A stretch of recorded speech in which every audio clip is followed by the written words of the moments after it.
আপনারা যদি ধ্যান দিয়ে শোনেন, আমার মনে হয় নূর মোহাম্মদকে যতদিন দেখছেন, আজকের বক্তব্যের যেটা উদ্দেশ্য, সর্ব উচ্চাঙ্গ উদ্দেশ্য আছে।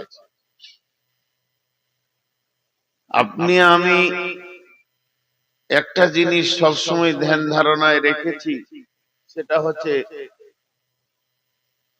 একটা হচ্ছে উত্তোলন, উপর দিকে উঠা, একটা হচ্ছে অবতরণ, নিচে দিয়ে নামা। একটাকে বলে পাস, একটাকে বলে ফেল, একটাকে বলে কামিয়াব, একটা হচ্ছে নাকাম, একটা হচ্ছে সফল, আর একটা হচ্ছে অসফল। টোটাল সবগুলো মিলিয়ে একই ভাষা, কে কামিয়াব আর কে নাকাম। আমরা কিন্তু অনেক জায়গায় ছবি দেখতে পাই কামিয়াব আর নাকামের, সেগুলো কিন্তু আসল নয়। আমি প্রথমেই আপনাদেরকে ইন্টারেস্ট দিয়েছি, আমার জানা নাই যে নূর মোহাম্মদ কোনোদিন এই কথা বলেছে যে আপনারা ধ্যান দিয়ে শোনেন, মজা পাবেন। বক্তব্যের ভিতরে বলেছি, শুরুতে বলিনি। আজকে আপনাদেরকে 10 মিনিট বসতে বলছি, তারপর আপনারা ইচ্ছা করে উঠে চলে যাবেন, কিন্তু এই 10 মিনিট একটু ধ্যান দেবেন। এটা আমার আপনাদের কাছে আকুল আবেদন। তো সব থেকে কামিয়াব কে, নাকাম কে? আমরা কিছু ছবি দেখতে পাই, সেগুলো কিন্তু আসল নয়, মরীচিকা। গ্রীষ্মের সময় অনেক দূরে দেখবেন ঝিলঝিল ঝিলঝিল ঝিলঝিল করে পানির মতো রোডের উপরে যাচ্ছে। ওখানে যখন যাবেন ওটা দেখবেন আরো সরে গেছে, আরো সরে গেছে, আরো সরে গেছে। এর নাম ধোঁকা, এর নাম মরীচিকা। আজ থেকে 7 বছর 15 বছর আগে একটা বক্তব্য আমি দিয়েছিলাম, এখনো বিষয়টা আর বলি না, মরীচিকার উপরে।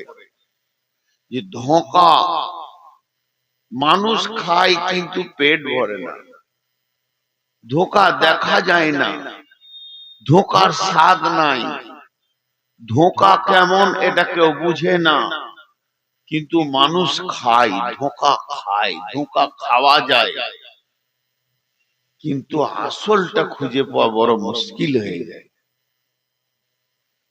এখন সর্বস্তরে ধোঁকা খাওয়ার মতো পৃথিবীটা চলছে, সর্বস্তরে ধোঁকা ধোঁকা ধোঁকা ধোঁকা। একজন পার্লামেন্ট সদস্য এমপি বলেছিলেন, কোন দেশের আমি তা বলবো না, যে ধোঁকা এত মিষ্টি মানুষই খায়, ঘন ঘন খায়, তারপরও চালিয়ে যায়। আজকে একটা কোলের বাচ্চা, 1-2 বছরের বাচ্চা, ওর এতগুলো খেলনা আছে। খেলনাগুলো কি? সাবানের সাবানের সাবানটা বের করে যে ঠোঙাটা থাকে ওইটা, প্লাস্টিকের কোটা, ভাঙা একটা বল, ওগুলোকে গুছিয়ে ও রাখে, প্রতিদিন ওগুলোকে ঢালে আর ভরে। ওর মধ্যে থেকে যদি একটা নিয়ে নেন, তো ওর জানে যতটা শক্তি আছে ওইটা দিয়ে ও আদায় করবে, দিতেই হবে, নাহলে গড়ে কেঁদে কাদা মেখে শেষ করে দেবে। তার মানে ও জানে এর থেকে দামি মাল আর পৃথিবীতে কিছু নাই। তখন ওর থেকে বড় যেটা 10 বছরের, সে ফিক ফিক করে হাসছে ওর কান্দা দেখে। তুই সাবানের ঠোঙাটার জন্য এরকম কাঁদছিস রে? ওর কাছে তখন মাল হচ্ছে একটা ভালো সাইকেল, একটা ব্যাট, একটা বল, ভালো জামা, ভালো কাপড়। কেউ যদি ওর সাইকেলটা লাইতো, উফের মাটিতে গড়ে কাঁদবে। ও ছিল ধোঁকাতে 2 বছর 2.5 বছরেরটা, এবার এখন 8 বছর 10 বছরেরটা ধোঁকাতে পড়ে গেছে। তার মানে ওর বড় একটা ভাই আছে, তার বয়স হলো 16-18। ও বলছে সাইকেলটা আসল মাল। আসল মাল তো হেডমাস্টারের বেটি খাপা। ও জিনিস যে কি জিনিস, সামান্য সাইকেলে লেগে গড়াগড়ি করছিস, জানিস ওটা কি জিনিস? এক ধোঁকা। সারা পৃথিবীটা মায়ার জালে, ধোকার জালে শয়তান আমাদেরকে রেখে দিয়েছে।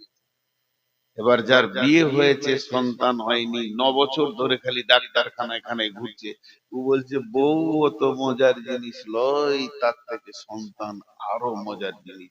যার সন্তান হয়েছে সে বলছে মাল, টাকা, পয়সা, এইগুলোর পেছনে দর। কি ওগুলোর পেছনে দৌড়বি? সিরিয়াল দিয়ে খালি ধোঁকা চলছে। শেষকালে যে কবরে চলে গেছে, সেই দাদু কবরে শুয়ে শুয়ে বলছে ওগুলো সব ধোঁকা, আমল হচ্ছে আসল। ওগুলো সব ধোঁকা, আমল হচ্ছে আসল। আজকে আমরা এগুলো যতজন বসেছি ধোঁকাতে বসে আছি। কে সাকসেস? কে কে কে সফল হলো আর কে অসফল? এখানে একটা লোক হাত তুলে বলবে না যে আমি অসফল। সবাই মনে করে সফলতা। জি ভাই, কিন্তু সফল অসফল তো আল্লাহ বলবেন। সফলকে অসফলকে এটা একমাত্র আল্লাহ বলবেন। আমাদের ব্রেনে যা রয়েছে তা ধোঁকা ছাড়া দ্বিতীয় কিচ্ছু জিনিস আমাদের ব্রেনে নেই। আর একটা কথা বলি, আমি আয়াতের দিকে চলে যাব। আর একটা কথা খালি ছোট্ট মতো বলি, আয়াতের দিকে চলে যাব। অনেকে আছে ডিগ্রি নিয়ে আনন্দ হয়, দরকার। এটা আমি কোনো সময় বলবো দরকার নাই, এ কথা বলবো না। আমি মাধ্যমিকে স্কলার হয়েছি, আমি এইচএসে গোটা ভারতবর্ষে 1 নম্বর হয়েছি, আমি গ্রাজুয়েশন করেছি, আমি মাস্টার্স করেছি, আমি এমএ করেছি, এমএসসি করেছি, এমএম করেছি, এমকম করেছি, এমডি করেছি, আমি এমবিবিএস করেছি, এফআরসিএস করেছি। এগুলো সব ডিগ্রির নাম। এলএলবি করেছি। আমি বড় মৌলানা, আমি বড় মুফতি, আমি বড় মুহাদ্দিস। আমি মক্তবে পড়েছি, মাদ্রাসায় পড়েছি, জামিয়াতে পড়েছি, মদিনা ভার্সিটি থেকে ডক্টরেট করেছি, ডক্টরেট হয়েছি। এগুলো হলো মানুষের ডিগ্রি। এগুলো কুকুরের নয়, এগুলো শিয়ালের নয়, এগুলো বাঁদরের নয়, এগুলো গাধার নয়, এগুলো মহিষের নয়, এগুলো মানুষের ডিগ্রি। আলহামদুলিল্লাহ, আপনি এগুলো করেছেন, খুশি হলাম। কিন্তু আপনি মানুষ হয়েছেন কিনা এ ব্যাপারে সন্দেহ আছে। কবি রবীন্দ্রনাথের কথা বলছি।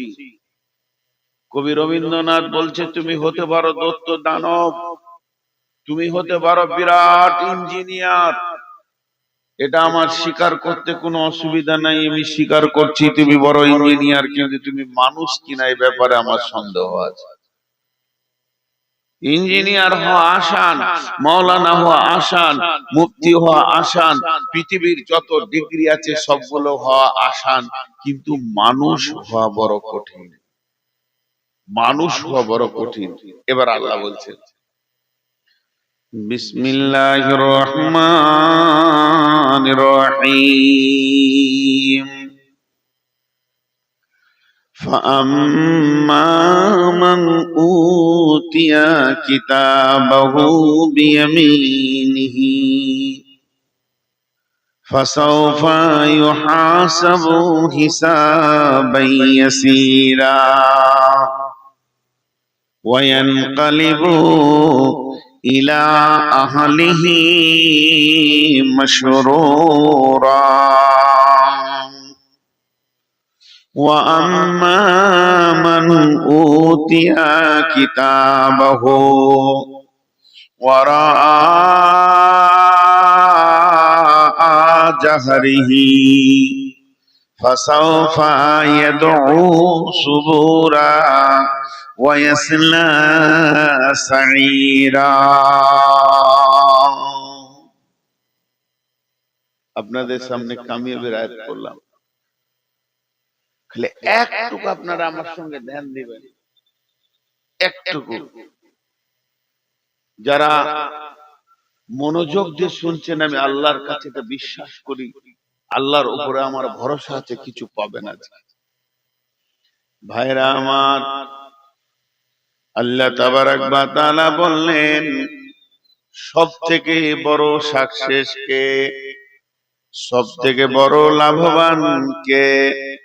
কে আল্লাহর নজরে সফল কাম হয়ে গেল, সফলতা পেয়ে গেল। আর কে সফলতা পেল না, কে নাকাম হয়ে গেল, ফেঁসে গেল, জীবন চলে গেল। এই দুটির ভাগ আল্লাহ বলে দিলেন। অতএব সফলতা কে, সফল কাম কে, এটা আল্লাহ বলবে। দেখেন, এটা হলো কোরআন, এটা হলো কোরআন। এটা নাজিল শুরু হয়েছে কোথায়? গারে হিরাতে। এটা শেষ হলো কোথায়? আরাফাতের ময়দানে। কোরআন একদিন শুরু হলো নাজিল হওয়া, কোরআন একদিন শেষ হয়ে গেল নাজিল হওয়া। আর নতুন করে আয়াত হয় না, আর কোরআন আসবে না, আর নতুন আয়াত হবেও না। রাসূলুল্লাহ সাল্লাল্লাহু আলাইহি ওয়াসাল্লাম যেদিন নবী হয়ে মুখ খুললেন, সেই দিন থেকে হাদিস শুরু হলো। আর আল্লাহর নবী মারা গেছেন, আর হাদিস নতুন তৈরি হবে না, আর হাদিস আসবে না। তাহলে দুটো জিনিস ক্লোজ হয়ে গেল, বন্ধ হয়ে গেল। কিন্তু বন্ধুরে, কিন্তু বন্ধু,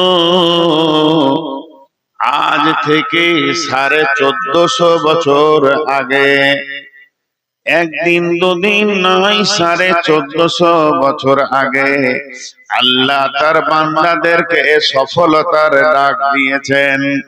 বিশ্ব বান্দারে, আয় সফলতা নিবিতা আয়। কোরআনের আয়াত নাজিল শুরু হয়ে গেল, ওটা বন্ধ হয়ে গেল। যতগুলি আয়াত আমাদের দরকার আল্লাহ দিয়ে দিয়েছেন, সব আমরা পেয়ে গেছি। আর নতুন আয়াতের দরকার হবে না।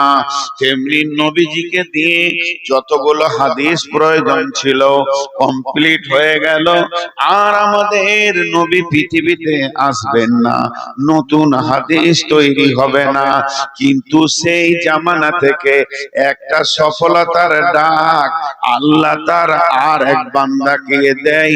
ওই ডাকটা যে শুরু হয়েছে, আজও বন্ধ নাই, কালও বন্ধ হবে না। গতকাল বন্ধ ছিল না, আগামীকাল বন্ধ হবে না, আগামী পরশু বন্ধ হবে না। যতদিন না পশ্চিমে সূর্য উঠেছে, অতদিন ওই ডাকটা বন্ধ হবে না। তাহলে সফলতার গুরুত্ব কত? সফলতার গুরুত্ব কত? আরেকবার বলছি, মাথার মগজে একটুকু ঢোকানোর জন্য বলে দিচ্ছি। সফল হওয়া, আল্লাহ চাইছে তুই বেঁচে যাও, তুই বেঁচে যাও, তুই বেঁচে যাও। আল্লাহ নিজে চাইছেন। এর কত গুরুত্ব দিয়েছেন যে সফলতার ডাক প্রতিদিন আজও আছে। নবী চলে গেছেন দুনিয়া থেকে, নজুলে কোরআন স্টপ হয়ে গেছে, যা দরকার ছিল দিয়ে দিয়েছেন, রসুল যা বলার ছিল বলে চলে গেছেন। কিন্তু সফলতার ডাকটা পশ্চিম দিকে সূর্য ওঠা পর্যন্ত থাকবে। আর আপনাদের মাইক মাইকে বলেন একটু সাউন্ডটা বাড়াতে, আমার কথা শুনছেন? আমি ফুল সাউন্ডে কথা বলি, কিন্তু বাড়াচ্ছে না। ও ভাবছে পয়সা দেবে না, কমিটি দিবে, কমিটি বললে বাড়াবো। জি, বক্স গুলো একটু সাউন্ড বাড়াবো, এখনো বাড়াচ্ছে। আমি একটা জিনিস আপনাদের হাতগুলো ধরে বলছি, এই গুরুত্বটা একবার খালি মাথায় ভরেন। কত গুরুত্ব! প্রতিদিন আল্লাহ তার বান্দাকে বলে, আমার বান্দা বান্দীদেরকে ডেকে দে, তারা যেন সফল হয়ে যায়, তারা যেন বেঁচে যায়। কবার বলে? একবার নয়, দুবার নয়, 10 বার বলে। ফজরে 2 বার, জোহরে 2 বার, আসরে 2 বার, মাগরিবে 2 বার, ইশায়ে 2 বার। হাইয়া আলাল ফালাহ।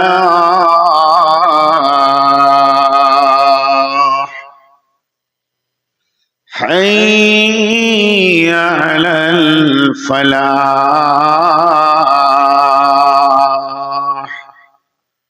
এটা যদি আমি বাংলায় বলি তো এই রকম হবে বাংলাতে, আয় আয় সফলতা নিবি তাই, বাঁচবি তাই, ফাঁসবি না বাঁচবি, বিপদে পড়বি না বেঁচে যাবি। আয় আয় আয়। এটা ডাকছেন কি? এটা মানুষ ডাকেনি, আল্লাহ ডাকছেন।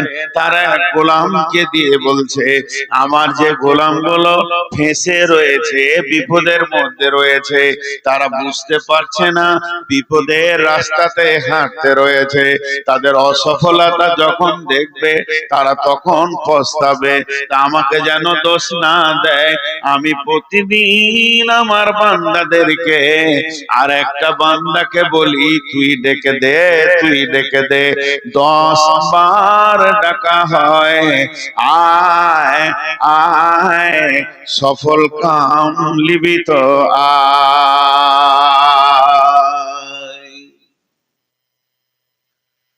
জি, সফল কাম হবি তো আয়।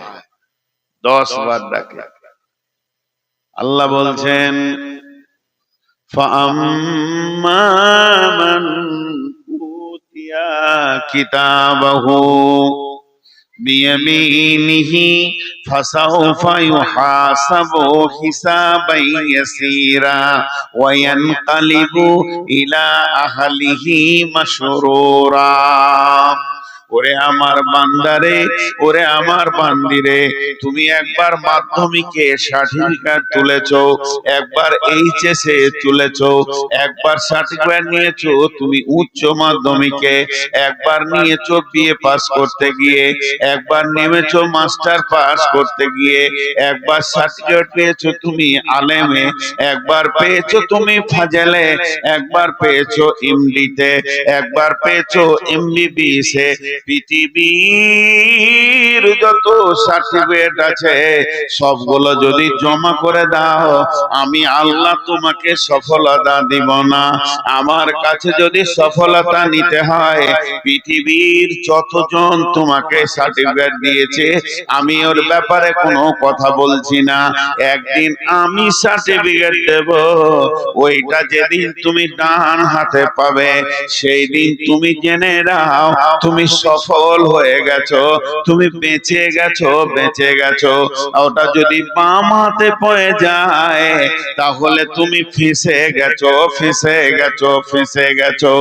যখন মানুষকে ডান হাতে সার্টিফিকেট দেওয়া হবে, ফাআম্মা মান উতিয়া কিতাবাহু বিয়ামিনিহি, ডান হাতে সার্টিফিকেট পাওয়ার সঙ্গে সঙ্গে সে কি করবে? ফাসাউফা ইউহাসাবু হিসাবান ইয়াসীরা, ওর হিসাবটা অতি আসানে হয়ে যাবে। ওয়ায়ানকালিবু ইলা আহলি মাসরুরা, ও দৌড়ে বেড়াবে কিয়ামতের মাঠে আর বলবে আমি কামিয়াব, আমি কামিয়াব, আমি কামিয়াব, আমি বেঁচে গেছি, আমি বেঁচে গেছি, আমি বেঁচে গেছি। আর সেই লোকটা হয়ে গেল প্রকৃত সফল। ও আম্মা মান উতিয়া কিতাবাহু বিওয়ারা জাহরিহি, যার আমলনামাটা বাম হাতে করে পেছন দিকে দেওয়া হবে, ওই লোকটা কি করবে? ওয়ায়াদউ সুবুরা ওয়ায়াসলা সাইরা, তার পেছনে যখনই বাম হাতে সার্টিফিকেট দেওয়া হবে সে বুঝে নেবে আমি ফেঁসে গেলাম, আমি ফেঁসে গেলাম, আমি ফেঁসে গেলাম। ও তখন মওতকে ডাকবে, মওত কোথা আছিস আয়। মওতকে কেন ডাকবে ভাই আমার? আজকে মানুষ জান দিয়ে মেহনত করে আমি মওত থেকে কি করে বাঁচবো, কেউ মরতে চাই না, কারণ মওত থেকে বাঁচাই হলো সব থেকে বড় মেহনত। আর ওই দিন সে মওতকে ডাকবে। কেন মওতকে ডাকবে? ওর মাথাতে একটা জিনিস ঢুকে আছে, আমি ছিলাম মা বাপের ভিতরে, স্ত্রীর কাছে, ছেলে মেয়ে নাতি পোতা জমি জায়গার ভিতরে মত যেদিন এসেছে আমাকে ওখান থেকে তুলে নিয়ে স্থানান্তরিত করে দিয়েছে। সেই জমি জায়গার আমার কাছে নাই। এখন আমি আছি কিয়ামতের মাঠে, বাম হাতে সার্টিফিকেট পেয়েছি, সামনে জাহান্নাম আছে, আল্লাহর ফেরেশতা আছে, পুলসেরাত আছে, আমাকে তো জাহান্নামে ঢুকে যেতে হবে। তার থেকে যদি মত আর একবার আসে তো আমাকে অন্য জায়গায় ট্রান্সফার করে দেবে। এই নিয়তে সে মতকে ডাকবে। ওয়াদউ সুবুরা, আল্লাহ বলছে যতবার মতকে ডাকবে মত আসবে না। ওয়াসলা সাইরা, ওর কাছে আসবে জাহান্নাম।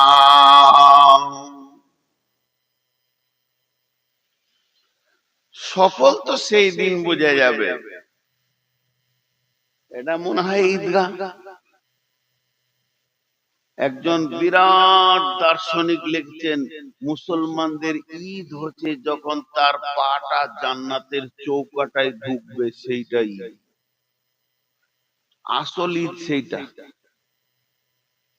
জি, কথার মাঝে কথা বলতে বিরক্ত লাগে, বায়ানের ধ্যান কেটে যায়। তিনটি কথা বলছি, এইখানটাকে রোড করেছে কটা ছেলে। এক নম্বর, দু নম্বর, মহিলা যে দাঁড়িয়ে চকে কে বসে, মহিলা মানুষ হবে, কে বলবে বসো। এখানে কটা ছেলে দাঁড়িয়ে আছে, এরা যে কোন মানুষ, কোথা থেকে এসেছে, এদের বিবেক, এদের মাথায় একটা মগজ আছে, সেই মগজটা কি বলছে না যে তোরা বস। আর মহিলাদের ভিতর থেকে একজন এত লাইটের ভিতরেও লাইট মেরে দেখছে, আর ওই লাইটের কারণেই বদরুদ্দোজা রেকর্ড করতে দিচ্ছে না। ওই যে জ্বালিয়েছে লাইটটা, আমার মাথা এবার কটকট কটকট করে কাটছে, ওই লাইট আমি নিতে পারি না।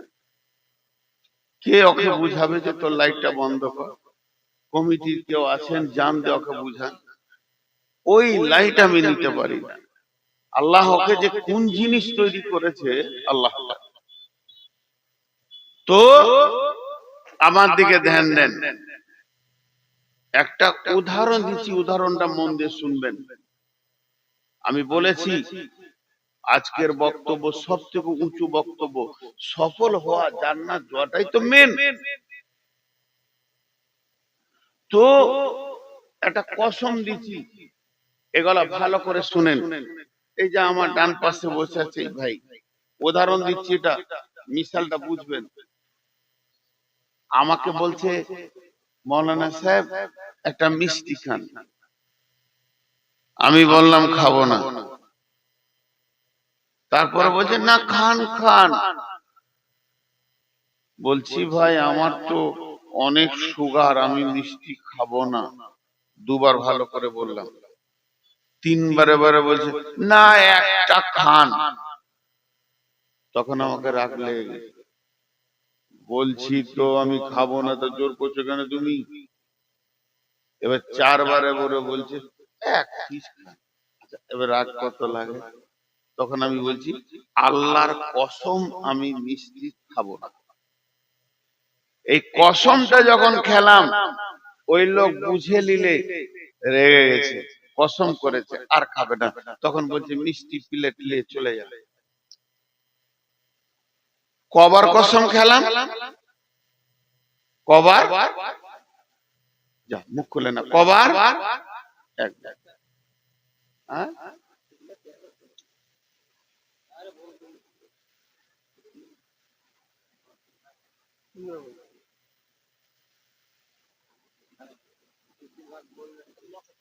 এবার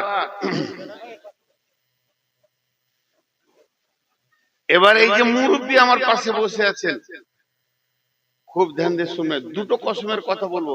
এই কসমটা একবার খেয়েছি, আপনার মনে আছে তো? ইনি আমাকে এমন একটা কথা বলছেন যে আমার প্যাস্টিজে লেগে গেল। কি কথা জানেন? বলছেন নূর মোহাম্মদ, আমি শুনলাম নাকি আপনি শামসিতে কারো পকেট মেরেছেন, একটা মোবাইল চুরি করেছিলেন। আর মান সম্মান থাকে না? তখন আমি রেগে গিয়ে বলছি, আল্লাহর কসম, আল্লাহর কসম, আল্লাহর কসম, আল্লাহর কসম, আল্লাহর কসম, আল্লাহর কসম। 11 বার কসম খেয়ে বলছি আমি এই কাজ করিনি। মানে ওইটা রাগের চাপ বেশি ছিল, ওই জন্য কসম বেশি খেয়েছি। এটা রাগের চাপ কম ছিল, কম খেয়েছি। কথা বোঝাতে পারলাম? এরা বুঝতে পারছে না তো উত্তরও দিচ্ছে না। কথা বোঝাতে পারলাম? এবার দেখেন আল্লাহ কসম খেয়েছেন, বিসমিল্লাহির রহমানির রহিম। মা আমার, বোন আমার, একটা মিনিট কথাগুলো বুঝার চেষ্টা করেন। আল্লাহ এমন একজন, তিনি এক কসম না খেয়ে কোনো কথাকে একবার হুকুম করলে যথেষ্ট। কিন্তু আল্লাহ যদি এখন বলেন, আমি বুঝানোর জন্য বলছি, তোরা জালসাটাকে ভেঙে দিয়ে সবাই বাড়ি চলে যা, তাহলে আমার আর কথা বলা উচিত হবে না, আপনাদের বসে থাকা উচিত হবে না, এখনই উঠে চলে যেতে হবে। আল্লাহ এমন একজন মাবুদ, তার একটা হুকুম যথেষ্ট। ওই রকম মাবুদ আমাদেরকে 11 বার কসম খেয়েছেন। কসম খেয়ে কি বলছেন? ছোট্ট মতো একটা কথা বলছেন, এত বড় কসম, কসমটা বিরাট বড় আর কথাটা অতি ছোট। তাহলে কথাটার ভিতরে কত গুরুত্ব আছে। আপনাদের হাতগুলো দিয়ে বলছি, হাত ধরে বলছি, ভাই আমার, মা আমার, বোন আমার, এই আল্লাহর কথাটা গুরুত্ব দেন। আল্লাহ 11 বার কসম করে একটা ছোট্ট মতো কথা বলছেন। ওই কথাটা কত গুরুত্ব যে আল্লাহর মতো মাবুদকে 11 বার কসম করেছেন। বিসমিল্লাহির রহমানির রহিম। ওয়াশ-শামসি ওয়া দুহাহা ওয়াল কামারি ইযা তালাহা ওয়ান নাহারি ইযা দাল্লাহা ওয়াল লাইলি ইযা ইয়াগশাহা ওয়াস সামাই ওয়া মা বানাহা ওয়াল আরদি ওয়া মা তাহাহা ওয়া নাফসি ওয়া মা সাওয়াহা ফাআলহামাহা ফুজুরাহা ওয়া তাকওয়াহা قد أفلح من زكاها وقد خاب من دساها। 11টা কসম করার পর মাত্র ছোট দুটি কথা বললেন, قد أفلح من زكاها وقد خاب من دساها। বাস, এই দুটো কথা বলছে। আর একবার বলি, আপনারা বুঝতে পারবেন কথাটা কত লম্বা। قد أفلح من زكاها وقد خاب من دساها। এই দুটি কথা বলার পেছনে আল্লাহ হা হা হা হা হা করে 11টা কসম খেলেন। আমি বলছি আল্লাহকে 11টা কসম খেয়েছেন, তার জন্য আল্লাহর কথার চাপটা বেশি না। আল্লাহ একবার কসম খেলে যে চাপ, 11 বার খেলো ওই চাপ। কিন্তু আমাদের অভ্যাস খারাপ, আমরা মানুষের জাত, আমাদের অভ্যাসটা এত নীচ, আমাদের চলন এত খারাপ, কেউ কসম না করলে কথাটা বিশ্বাস আমাদের কম হয়। এই আমাদের ব্রেনটাকে ওয়াশ করার জন্য আল্লাহ 11 বার কসম খেয়েছে। তাহলে আপনাদের হাত দুটি ধরে আমি নূর মোহাম্মদ বলছি, এই 11 বার কসমটাকে আপনারাও গুরুত্ব দেন। তাহলে এই দুটো কথা কি কথা ছিল, কি এমন কথা যে আল্লাহ 11টা কসম খাচ্ছে। কসম কটা আর একবার শোনাবো। والشمس وضحاها والقمر إذا تلاها والنهار إذا جلاها والليل إذا يغشاها والسماء وما بناها والأرض وما طحاها ونفس وما سواها فألهمها فجورها وتقواها। 11টা কসমের পর আমার আল্লাহ বলছেন, قد أفلح من زكاها وقد خاب من دساها।